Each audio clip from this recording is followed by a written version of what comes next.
Good morning. Are you a happy person? Do you want to be happier? I've thought about this a few times this morning and I want to talk about being happy because I'm reading this book here. It's called The $1 Billion Secret here by an author named Raphael Badziag. Yeah. And it's about people who've become, you guessed it, billionaires and what makes them different from everybody else.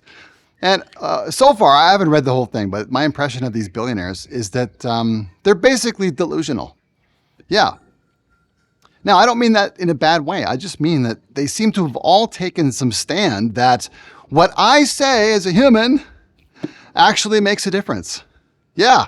So when I say something, when I want something, when I desire it with a very deep, deep, deep feeling, it's inevitably going to happen. And the most delusional part, okay, here's the kicker, is that for them, the billionaire thinking mind, the $1 billion outcome, whatever they're trying to achieve, is no different as an inevitable outcome than getting a cup of coffee. Just let that sink in for a moment. So for them, this gigantic outcome, achieving a $1 billion solution, building a huge company and solving big problems, for them, that result is just as inevitable as having my morning coffee.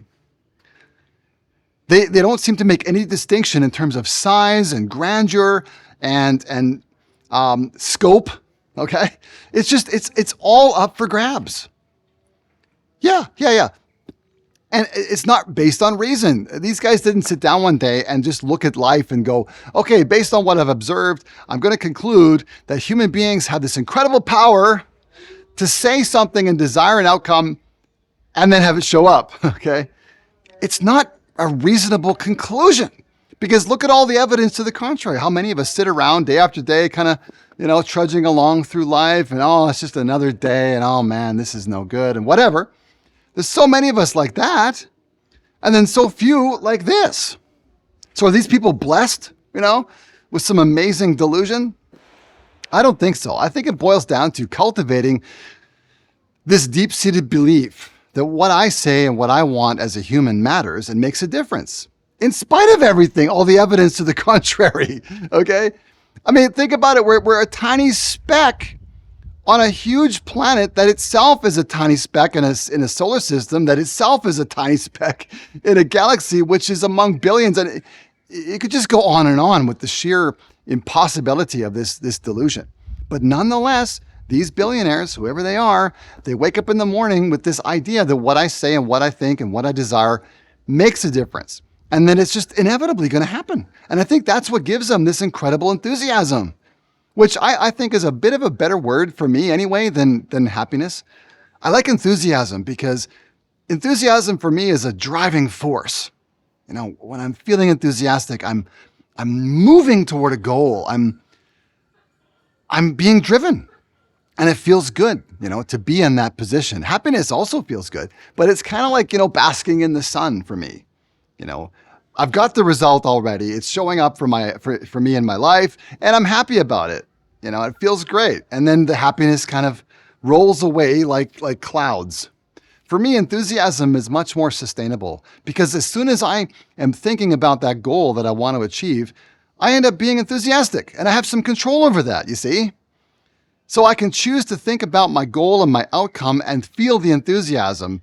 Whereas to me, happiness is a byproduct of getting what I want, So I think both are important. So the question becomes like, how do we acquire this delusion, if you will?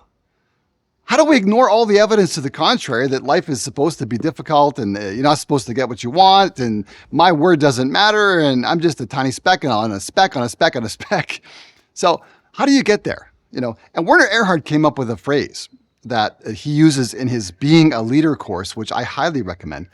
He says the kind of person you need to be is called being cause in the matter. He didn't say, you've got to be the one and only cause of the world, of life, of the universe. That's absurd. That's incredibly arrogant. What he is saying, though, is that I recognize that as a human, I have a part to play. I have a function. Yeah. And that function appears to be choosing an outcome and then asking for it to show up. Yeah, and being cause in the matter means that I'm utterly convinced that my role exists, that it applies to me, and that it makes a big difference in life. What do you think? Is free will real? Does human free will actually exist? Or is it just an illusion? Are these people just delusional? Are they going by some false premise? Huh? Or do you think it's possible to cultivate this billion-dollar attitude? Not necessarily to make $1 billion, but perhaps just to achieve something extraordinary. Let me know what you think.